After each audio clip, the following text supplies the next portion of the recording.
I don't see myself as a nerd. I see myself as a geek. And a geek is somebody who has such an incredible passion about stuff that they can't control themselves when they're around stuff that they really love. You learn to relax with it after a while. I don't want to wear a cape, but I want to be an action figure. Probably the first comic I ever read, I got to settle me down when I got my first big boy's haircut when I was about 3.5 years old with my dad.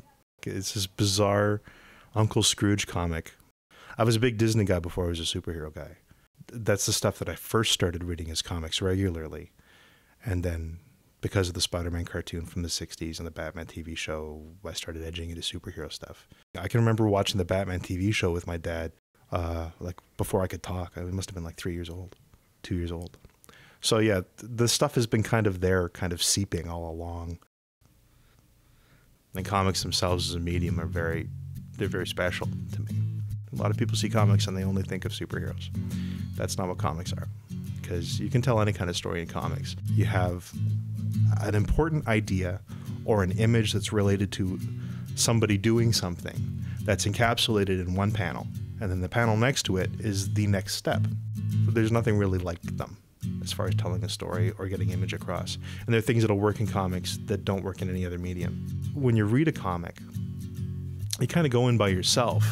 It's not something that you share with. You might hold a comic open, both of you read it over your shoulders, but you're experiencing a very unique experience in your own head as you're reading it. It's not a shared experience.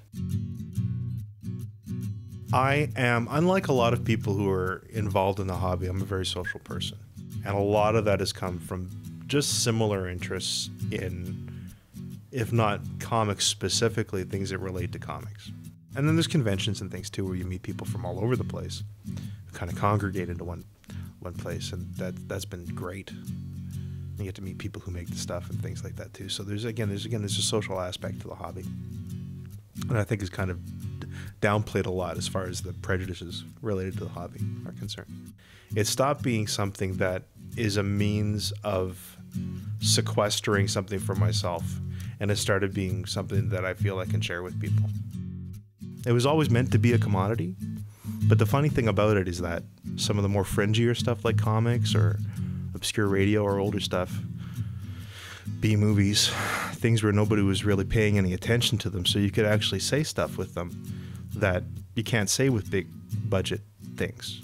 It's important to get that stuff out to people because it's part of our culture. It's part of who we are. And even something as dumb as, a guy dressed in a bat suit beats up criminals because his parents were taken away from him. That says a lot about life in a city.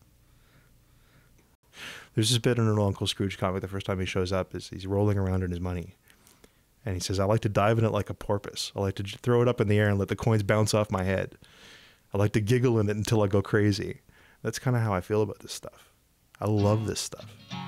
And the idea of it just being something that people kind of put away is wrong to me. It just feels wrong.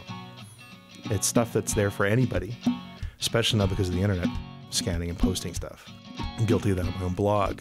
The stuff that's particularly rare, if I know that somebody's not going to be reprinting it or if it's going to be hard to find, again, I love to show it to people because it's stuff that will be forgotten if it isn't shown to people, and it shouldn't be forgotten.